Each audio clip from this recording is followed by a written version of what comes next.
Doctor Harshvardhan जी, श्रीमान चौधरी जी, श्रीमान साहनी जी और सभी सौत क्षेत्र के महानुभाव और विशेष रूप से आए हुए मेरे युवा साथी, सभी विद्यार्थी मित्रों, let me begin by congratulating the Indian Space Research Organization for successfully undertaking one of its most challenging satellite launches. As many as 8 satellites have been launched in 2 different orbits in a single PSLV flight. I'm privileged to inaugurate CSIR's Platinum Jubilee function on the occasion of its 75th Foundation Day. Also, as a President of the Council, let me take this opportunity to welcome you all for the year-long celebrations of CSIR Platinum Jubilee. I especially welcome the 150 science students from Kendriya Vidyalayas who are present here today, as well as the students and research scholars at IITs and IISERs who are watching this event live. It is a matter of pride for every Indian that CSIR is celebrating 75th year of committed contribution to the development of modern India. This has been a journey dedicated to the nation, starting with the indelible ink, which is the hallmark of our democratic fabric. CSIR had left an indelible mark on every sphere of life. With an all-round approach to research and development, CSIR is a reflection of India in its diversity and heterogeneity. From agriculture to aerospace, biosensors to biopharmaceuticals, chemicals to climate change, drug development to deep sea explorations, from earth science to energy, food to fragrance, glass to genomics, housing to healthcare, instrumentation to informatics, leather to light combat aircraft, microbies to mining to materials, optics to optical fibers, pigments to power electronics, roads to robotics, sensors to solar energy, tractors to transport, UAVs to underwater vehicles, and water to weather forecasting. CSIR has registered its presence.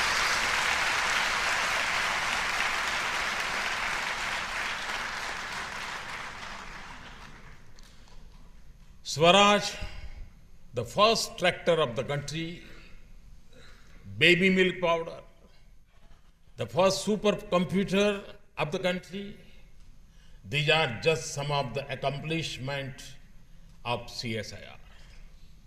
Before arriving in this hall, I saw the achievements of CSIR showcased in an exhibition.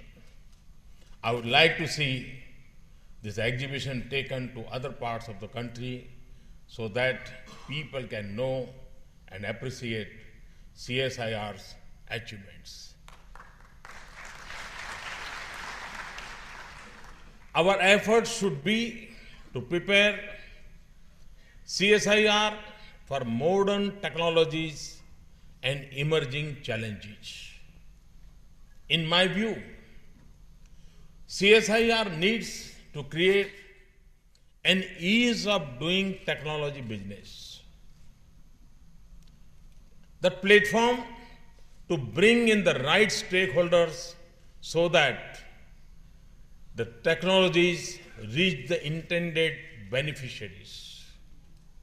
Recently, CSIR has developed the first Ayurvedic medicine of the country for diabetic patients.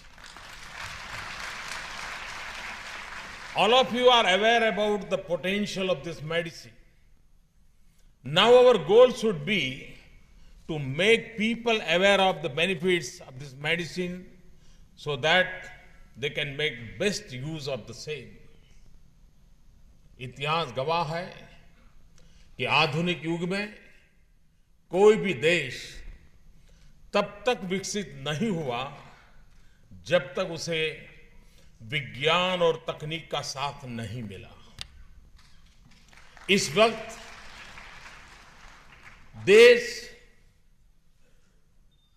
7% से अधिक विकास दर से आगे बढ़ रहा है और उसे वैज्ञानिक और औद्योगिक अनुसंधान परिषद जैसे संगठनों के सहयोग की आवश्यकता है। इसलिए आपकी रणनीति का ये हिस्सा होना चाहिए कि वर्तमान चुनौतियों से निपटने के साथ ही देश के भविष्य के लिए भी हम एक रोड मैप तैयार करें। जैसे सीएसआईआर ने इस साल सोलर ट्री बनाया। ये सोलर ट्री सिर्फ 4 स्क्वायर फीट की जगह घेरता है। अब आपको ये प्रयास करना चाहिए कि कैसे देश के कोने कोने में ये सोलर ट्री पहुंचे और लोगों को उसका लाभ मिले। सौर ऊर्जा, सोलर एनर्जी देश में बिजली समस्या के निपटारे के लिए बहुत अहम है। आप सभी इस क्षेत्र में क्रांति ला सकते हैं। सरकार का लक्ष्य 2022 तक देश में 100 गीगावाट सौर ऊर्जा पैदा करने का है और उस लक्ष्य प्राप्ति के लिए सरकार को आप सब वैज्ञानिकों से पूरा सहयोग चाहिए। जैसे सोलर सेल की एफिशिएंसी को कैसे कम से कम लागत में अधिक से अधिक बढ़ाया जा सकता है। कोई भी तकनीक तभी कामयाब होती है जब वो देश के सामान्य मानवी के काम आए। किसान भाइयों की आज जो आवश्यकता है, गरीब माताएं बहनें, नौजवान अपनी रोजमर्रा की जिंदगी में किस तरह की समस्याओं का सामना कर रहे हैं, कैसे आपका आविष्कार या अनुसंधान उनकी मदद कर सकता है, ये लगातार सोचना होगा और परिणाम निकालकर दिखाना होगा। वैज्ञानिक और औद्योगिक अनुसंधान परिषद के गठन का मकसद भी यही है। वैज्ञानिक अनुसंधान, ये आविष्कार एक दिन या एक साल का काम नहीं है, ये निरंतर चलने वाली प्रक्रिया है। यही सतत प्रक्रिया एक दिन गेम चेंजर के रूप में, गेम चेंजिंग टेक्नोलॉजी के रूप में जन्म लेती है। सीएसआईआर बहुत पहले से इस काम को करती रही है, लेकिन अब एक बहुत बड़ी बदलाव की मैं आवश्यकता देखता हूं। हम रिसर्च करते हैं, करते रहे, लेकिन क्या टाइम बाउंड डिलीवरी ये हमारा प्राइम एजेंडा बन सकता है क्या? मेरी आपसे बहुत सारी उम्मीदें हैं और कभी-कभी तो लगता है मेरी उम्मीदें जरा ज्यादा है, लेकिन ये इसलिए है क्योंकि आप पर भरोसा है। 75 साल के आपने जो देश को दिया है, उसके कारण मुझे लगता है शायद आप ज्यादा दे सकते हैं। और मांगने वाला भी तो उसी से मांगेगा जो दे सकता है।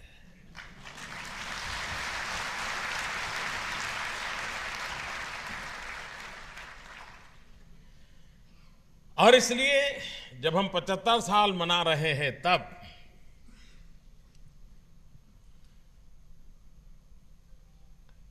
टाइम बाउंड डिलीवरी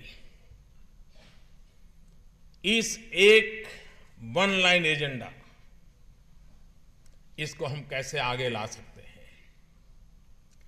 अनुसंधान के साथ ही हमें वैल्यू चेन को भी मजबूती के साथ लिंक करने पर भी ध्यान देना होगा। रिसर्च इंस्टीट्यूट के साथ सरकार, उद्योग जगत, गैर सरकारी संगठन, सर्विस प्रोवाइडर, उपभोक्ता, इनके तालमेल पर, क्योंकि कोऑर्डिनेटेड एफर्ट्स के बिना परिणाम नहीं मिलता है और उस पर हमें ध्यान देना पड़ेगा।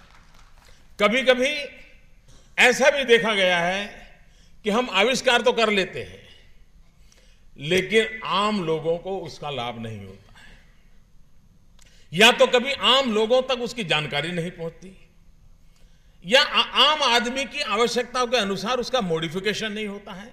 सिद्धांत के तहत बहुत बढ़िया चीज होती है, और इसलिए जो संसाधन उपलब्ध है और जो समस्या है, उन दोनों के बीच में हम मेल बिठा करके चीजों को अगर लाएंगे, सरलीकरण करेंगे, तो मैं समझता हूं कि इसका व्याप सामान्य मानव की उपयोगिता के साथ बहुत सहज रूप से एक्सपांड हो सकता है। वैज्ञानिक अनुसंधान संस्थानों को भी स्टेक होल्डर से रिसर्च और डेवलपमेंट के स्टेज पर फीडबैक लेने के सिस्टम को भी बनाना होगा। अगर हमारा स्टेक होल्डर के साथ इंटरेक्शन नहीं है, उसकी आवश्यकताओं को हम नहीं समझते हैं, तो हो सकता है कि हमारी प्रोडक्ट कंपटीशन में बहुत बड़े बड़े अवार्ड लेकर के आ सकते हैं, इनाम लेकर के आ सकती है, बहुत बड़े बड़े मैगजीन में आर्टिकल छप सकते हैं, लेकिन भारत जैसे देश में उसकी सफलता सामान्य मानवीय की समस्याओं के समाधान में वो कैसे उपयोगी होती है, वही उसका मानदंड होता है।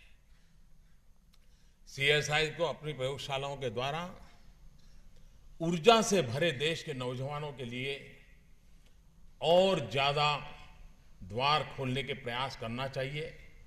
कोशिश होनी चाहिए कि सीएसआईआर के लैब्स में ज्यादा से ज्यादा छात्रों को भी रिसर्च का मौका मिले। हम देखते हैं कि आजकल ये टीवी वाले टैलेंट सर्च के लिए बहुत बड़े कार्यक्रम करते हैं, गाने बजाने वाले, नाचने वाले, और देखते हैं, पहले हमने सोचा नहीं इतनी टैलेंट नजर आती है छोटे छोटे बच्चों में, और इसी एक ही फील्ड में टैलेंट नहीं है, इनकी हर क्षेत्र में टैलेंट पड़ी है, वो अवसर के तलाश में है। क्या हमारी लैब्स इन हमारे बच्चों के लिए आकर्षण का केंद्र बन सकती है? उसका मन कर जाए, चलो भाई सैटरडे संडे है, नहीं जाना है, मामा के घर नहीं जाना है, चलो आज लैब में चला जाऊं, साहब कुछ समय देंगे, कुछ बताएंगे तो करता रहूंगा। आप में से जो बड़े बड़े साइंटिस्ट बने हैं ना, वो अपना बचपन को याद करें। आपने यही पागलपन था, तभी तो आप यहाँ पहुंचे हैं। इसी पागलपन वाले बहुत लोग हैं। किसी ने आपकी उंगली पकड़ी होगी, किसी ने आपका हाथ पकड़ा होगा, कोई आपको लैब में ले गया होगा। इन बच्चों को भी कोई ले जाए, इस देश का भाग्य बदल जाए।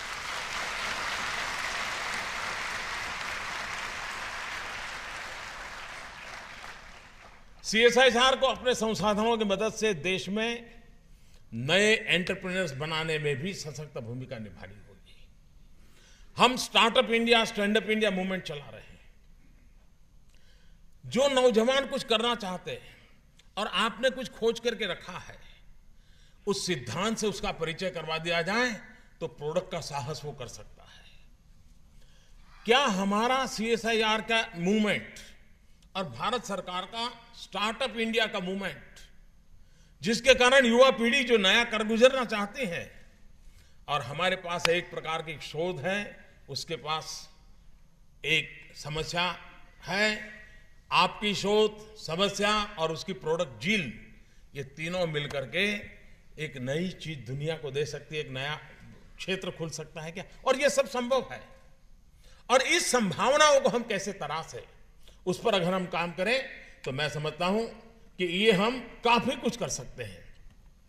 विभिन्न संस्थाओं द्वारा दी जा रही रिसर्च फंडिंग को चैनलाइज करने की भी आवश्यकता है।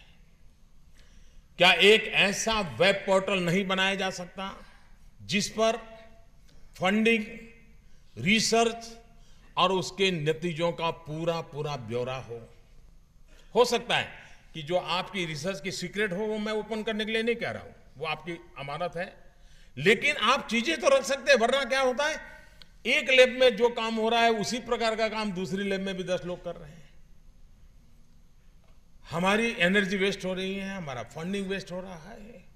अगर एक प्लेटफॉर्म होगा, सब लोग देखेंगे हाँ भाई ये 10 चीज ऐसी हैं जो आज हवा में है, मैंने उसको पकड़ने की कोशिश की लेकिन ऑलरेडी काम चल रहा है, चलिए मैं 11वीं पे जाता हूं।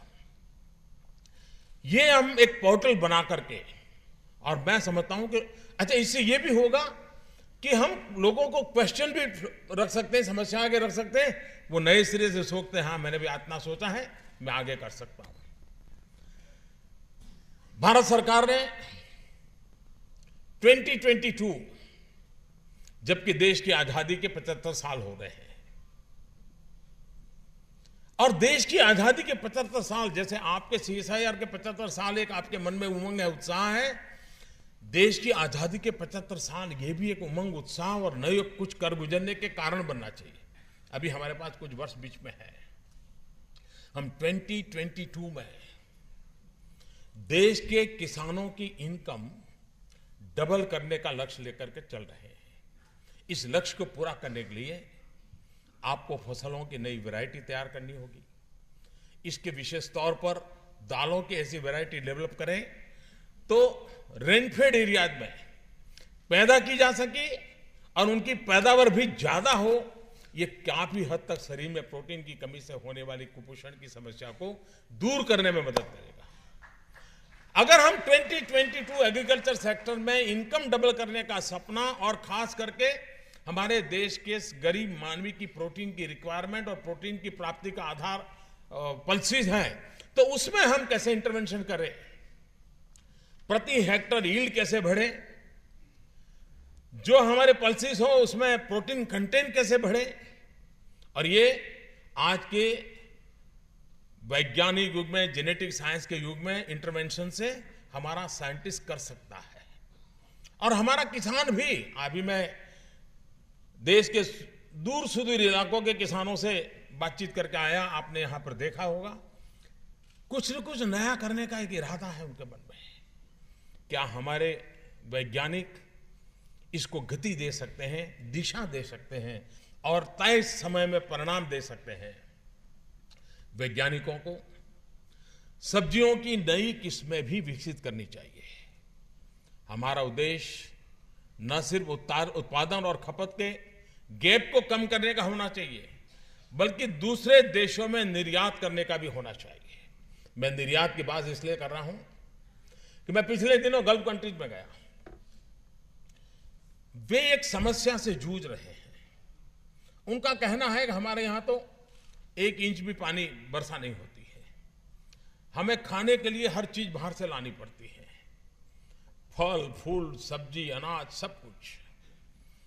हमारा पॉपुलेशन बढ़ रही है, पेट्रोलियम डॉलर है, हमारे पास धन बहुत है, संपत्ति बहुत है, लेकिन चीजें हमें बाहर से लानी पड़ेगी।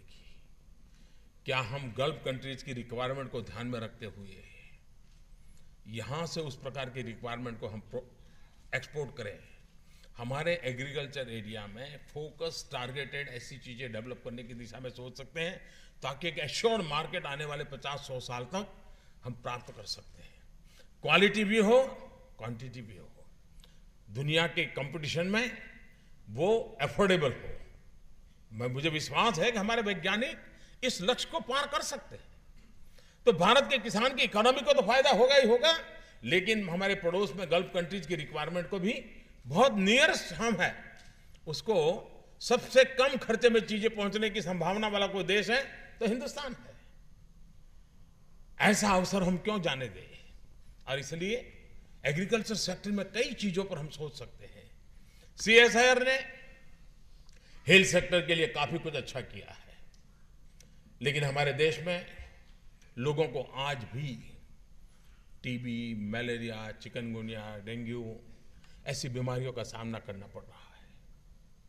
सीएसआईआर इन बीमारियों से कैसे राहत दिला सकता है, इस पर समयबद्ध लक्ष्य के साथ रिसर्च किए जाने की आवश्यकता है। जैसे कि क्या हम डायग्नोस्टिक किट्स डेवलप करें जो कॉस्ट इफेक्टिव हो और बीमारियों की जल्दी जांच में सहायता करे, क्योंकि आज हेल्थ सेक्टर ज्यादातर टेक्नोलॉजी ड्रिवन हो चुका है।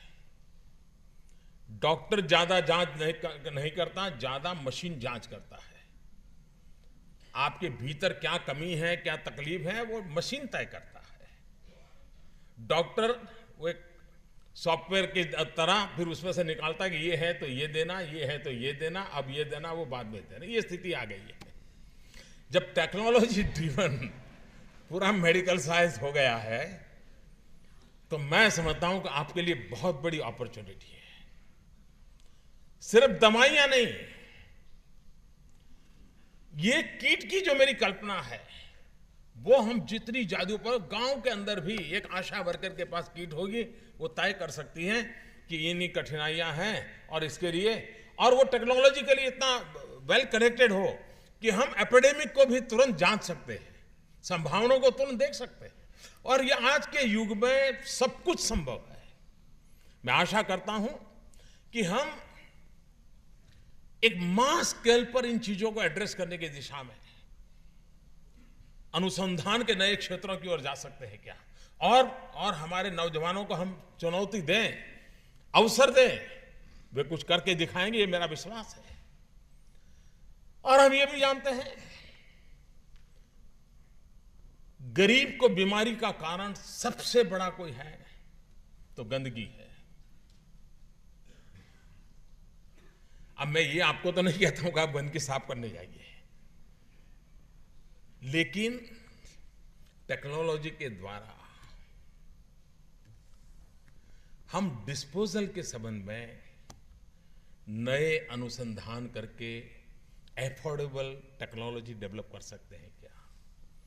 कोई बहुत बड़ा रॉकेट साइंस नहीं होगा, लेकिन जो नए नए स्टार्टअप्स हैं, ये कितना बड़े व्यवसाय की संभावना है कि हम waste management, waste to wealth creation, इन सारे चीजों में हम टेक्नोलॉजी इंटरवेंशन जितना ज्यादा देंगे तो गंदगी को भी एक व्यापार में लोग बदल सकते हैं और स्वच्छता अपने आप आ सकती है, जो देश के हेल्थ सेक्टर को बहुत बड़ी मदद कर सकती है।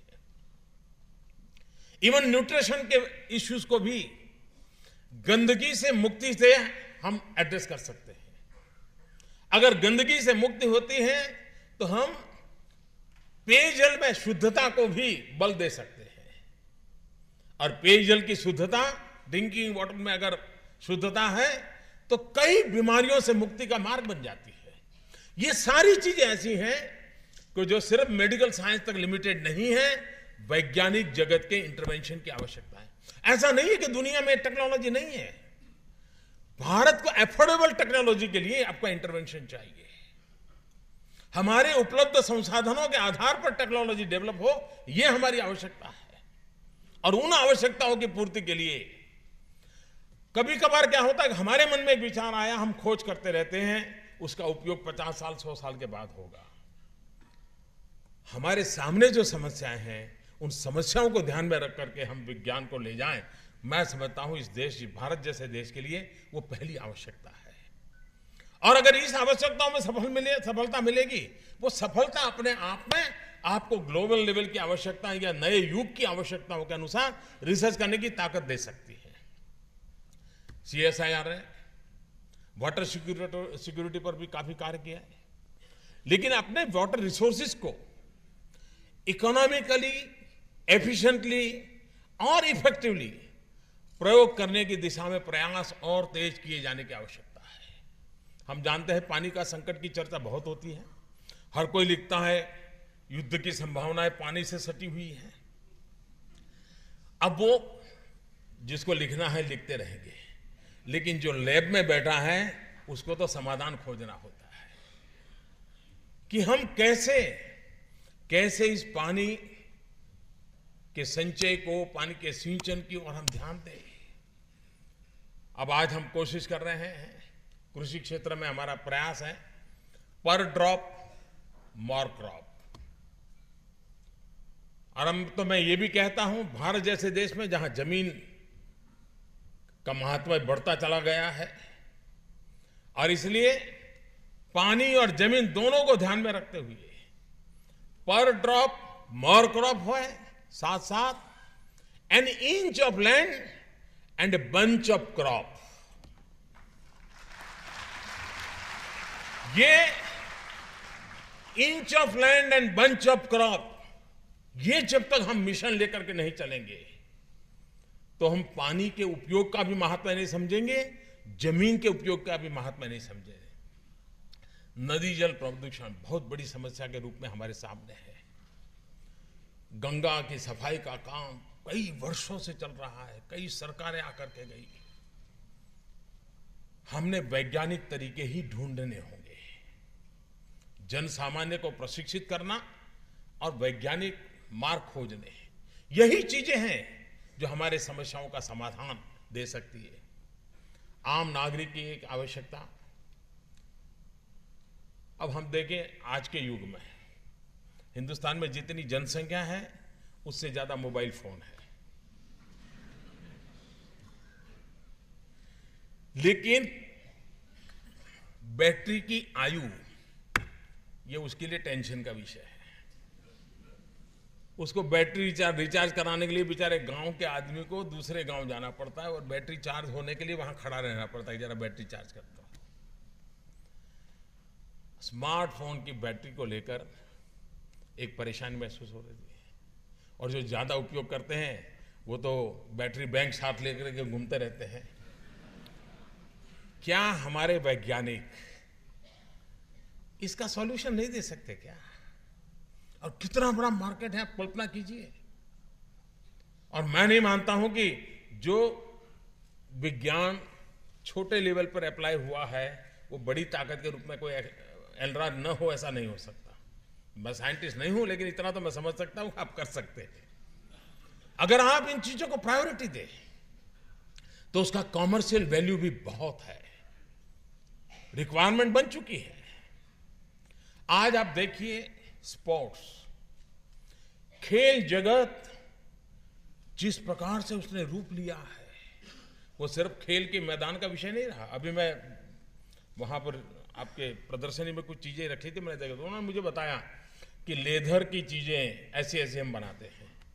मैंने उनको सवाल पूछा, क्या कोई आपके यहां रिसर्च हो रही है कि किस प्रकार के स्पोर्ट के लिए किस प्रकार के जूते चाहिए, किस प्रकार के कॉस्ट्यूम चाहिए?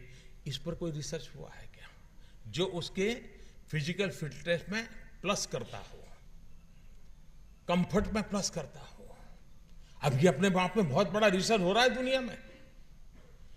क्या हम इस प्रकार की चीजें, इतना ही नहीं, खिलाड़ी के पास अच्छे साधन हो, खिलाड़ी के पास अच्छा मैदान हो, अच्छा कोच हो, उससे ही वो खेल जगत में सिद्धियां प्राप्त नहीं करता है। खेल जगत के डेवलपमेंट के लिए मान्य हुआ है कि एक साइंटिफिक एनवायरनमेंट रिक्वायर होता है। उसको साइकोलॉजी से लेकर के कंफर्ट तक की हर चीज की व्यवस्था करनी पड़ती है।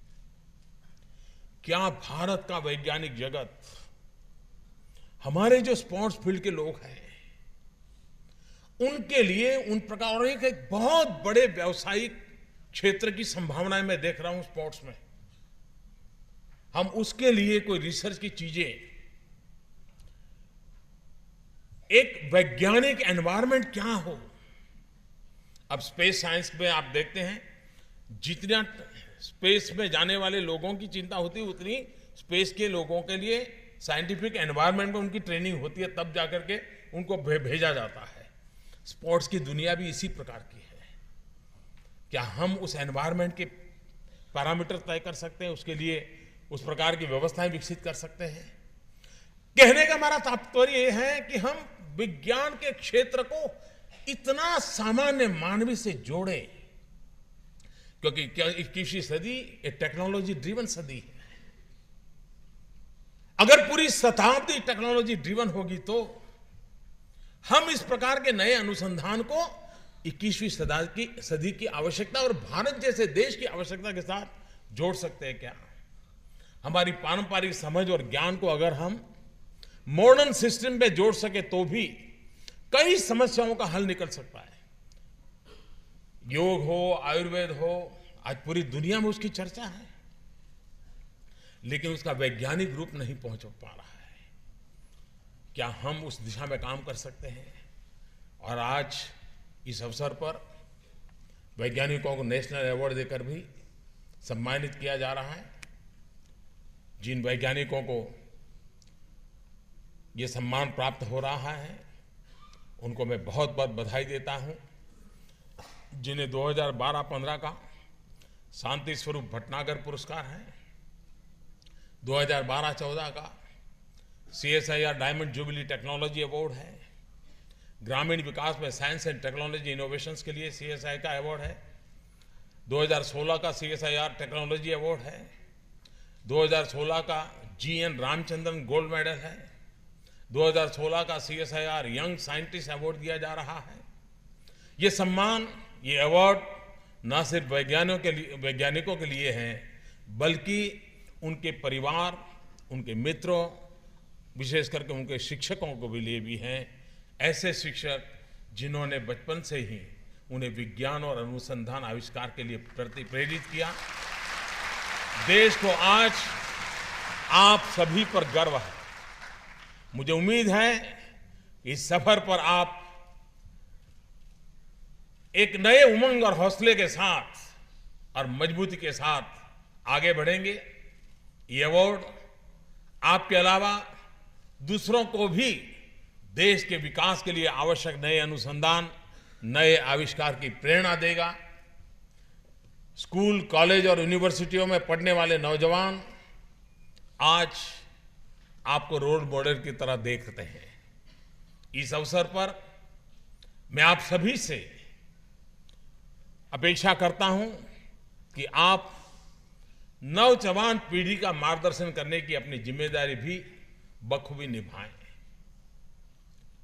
CSIR से जुड़े देश के प्रतिष्ठित संस्थानों में काम कर रहे वैज्ञानिकों को स्कूल, कॉलेज में पढ़ने वाले छात्रों के साथ अपना संपर्क बढ़ाना चाहिए।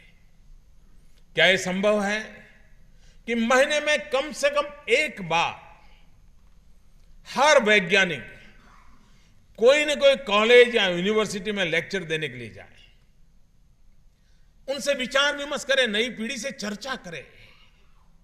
क्या संभव है कि आज जिन जिन महानुभावों को अवार्ड मिला है, वो एक या स्कूल या कॉलेज को मेंटर के रूप में एडॉप्ट करें? अगर वो एक स्कूल या कॉलेज में सिर्फ 5 छात्रों को भी मेंटर के लिए पसंद करके उनके पीछे थोड़ा समय दें, तो देश में 300 नए वैज्ञानिकों को उभरने की संभावना खड़ी होती है। तो जिस प्रकार से देश को आप एक नया आविष्कार भेंट करें और पीढ़ियों का भला कर सकते हैं, वैसे अगर आप देश को 1 या 2 साइंटिस्ट भी भेंट करें तो शायद सदियों का बड़ा काम करके जाएंगे। मैं फिर एक बार आप सबको बहुत बहुत शुभकामनाएं देता हूं। 75 की इस महत्वपूर्ण घटना आने वाले 2022 के लिए आप भी तय कीजिए। 2022 जब देश की आजादी के 75 साल होंगे, हम देश के लिए वैज्ञानिक दृष्टि से ये चीजें देके रहेंगे, समय सीमा में देके रहेंगे, देश की आवश्यकताओं की पूर्ति करेंगे। इसी एक संकल्प के साथ हम इस 75 वर्ष की यात्रा और आने वाले 25 साल के सपनों को लेकर के आगे बढ़े। इसी एक अपेक्षा के साथ आप सबको मेरी बहुत बहुत शुभकामनाएं। धन्यवाद।